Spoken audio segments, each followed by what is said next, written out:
Hello guys, I'll be ranking all the countries in World War II in a tier list. There are at least this many countries in World War II. Of course, we'll be ranking them on their usefulness and on their uselessness, or on their crappiness. Is this Greece? This one must be Greece. So it goes in order, I think, from Finland, the Soviet Union, Finland. But we're going through the bottom tier countries. The first bottom tier country, as you all know, is an infamous country, France. France is easily one of the worst countries in World War II, or in Hearts of Iron 4. France always gets bodied by Germany and other countries that are much more stronger than it. Why? Because France has easily one of the worst abilities in the game. France has this debuff. Well, if the capital gets taken, they surrender. It is a very awful debuff, as it makes France even worse than they seem. And this is why no one ever picks France in Hearts of Iron 4 and other World War II games. And next is Belgium and the Netherlands. These countries are pretty self-explanatory. They can be easily be overtaken. Oh wait, this is not Netherlands. And Luxembourg. The Benelux countries are pretty weak. And most one of these is Yugoslavia. It's one of these.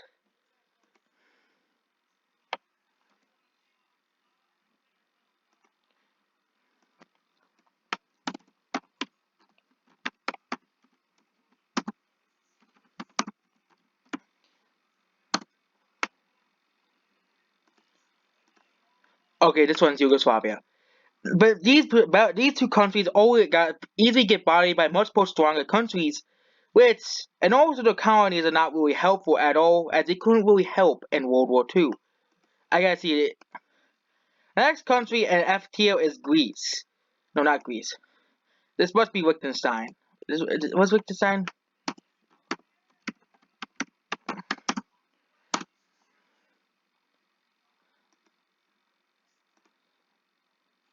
Yeah, this is literally Liechtenstein. Liechtenstein is not in World War II. I think they were supposed to put Haiti, but they put the wrong country. These are the countries that you wouldn't want to use. And that's Australia. That's telling you. So, oh wait, that's Australia. So what country? What is this? Is this like South? What place is this? South Africa?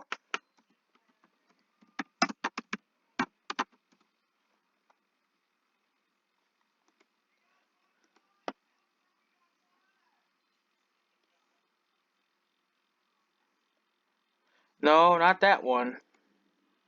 Canada? That's Canada. Which country is this? This is probably Australia.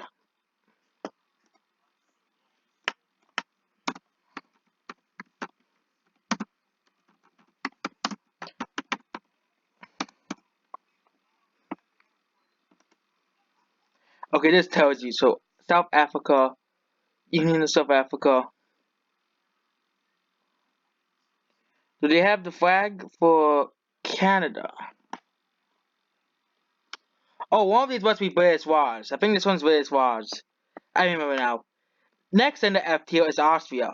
Austria is easily one of the worst countries in World War II. Why? Because it always gets answered by Germany every single time. The only way not to get bodied like this is to either turn fascist or get answered, which makes Austria in the really awful tier of F tier. Next is Ethiopia. Now we're going into D countries. These countries are not as bad as the F tier countries. Liechtenstein will be in F tier because it's it'll get bodied either way. These countries are not as bad as F tier countries, but they can still put up a fight. The first country is Ethiopia. Most people put Ethiopia in F tier. Well, Ethiopia, if they use the one advantage, the mountains, they have never been beaten. Mountains are always a very hard thing to go through. That's why some countries have been hard time conquered, such as Afghanistan and many others. So that puts Ethiopia in D tier. Next country on the list is Liberia. There's another country. This is the only other country in Africa we'll be going over. Liberia is just a bad country to play as. But at least if you join the Allies, you'll at least be somewhat of a help.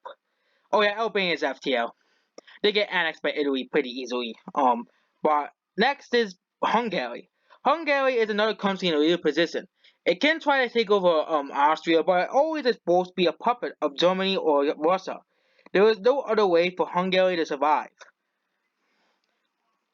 Next country is Poland. Poland, you had a good one.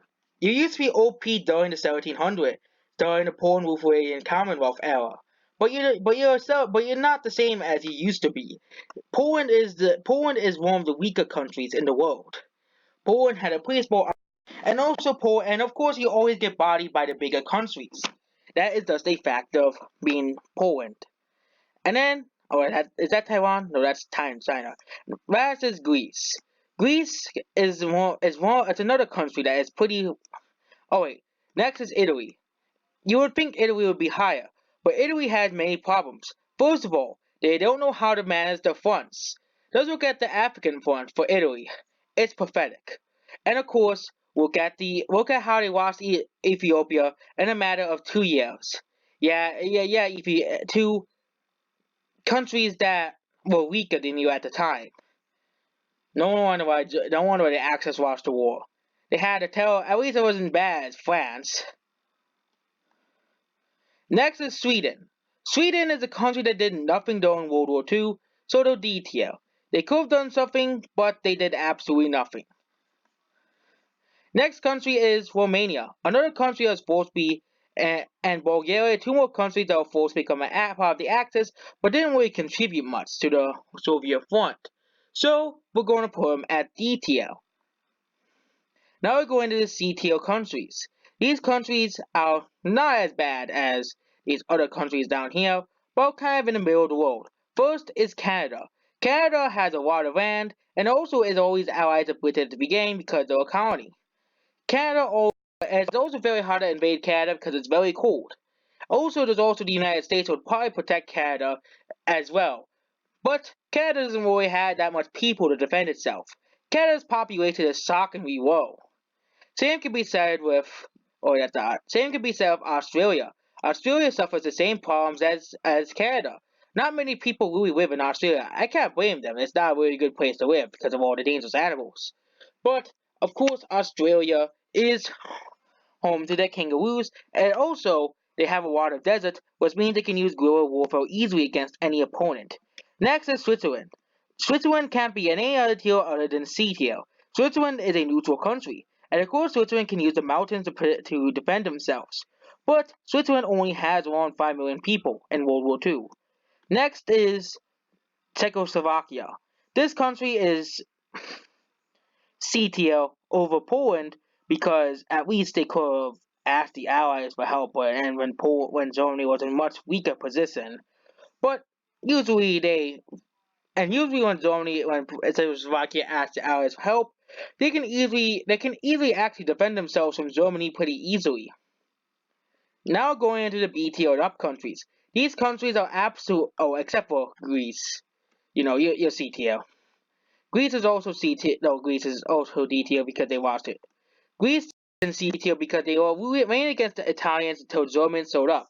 The Italians absolutely lost against the Greeks because of reasons. Because they suck. That's why. Italy sucked in World War II. Just remember that. Italy. Now going into the B tier countries. These countries are countries that could do something, but versus Yugoslavia. Most people say Yugoslavia is a low tier country. I can argue against that. Yugoslavia is the biggest country in the Balkans. It could easily have joined the other side, all the sides of the factions, and of course could have easily turned the side if they joined earlier in the war. They only got invaded because they were completely surrounded and lost. But if they were at a war with the other countries at the beginning, they would have easily either have been able to stall Italy and other countries out. Next country in the B tier is China. China is now considered B C tier, but China has a lot of people, and they were able to defend themselves from Japan for 10 years, which is a pretty big accomplishment. Not as big accomplishment as Finland, but it's a pretty big accomplishment. Next is British Laos, or British India. This country is another country that is pretty strong, but is restricted as being a colony, and it's the highest colony on the list. It has a lot of people, that's it. Next is Spain. Spain is only at B tier because they have suffered already a civil war and they had to rebuild their country. So of course they had to be neutral. Now going into the big 6 countries. A tier and S tier countries. First is the A tier countries. Germany. Germany may have seemed like an S tier country at first. They were able to. The problem is Germany had picked bad allies. Instead of picking some of these countries, Germany had to pick Italy as their ally. Why did they pick Italy? Do not know why, because Italy completely sucked. Not as bad as France, but Germany values most of these lower tier countries, and it's pretty easy to see why. Most of these lower countries were pretty weaker in World War II era, which makes them way weaker. Next country is Japan. Japan is pretty is an A tier country but not S tier material. Japan has one major flaw, lack of oil, which is the reason why they declared war on America. Another reason why they were pretty bad is because they had a weaker navy than America.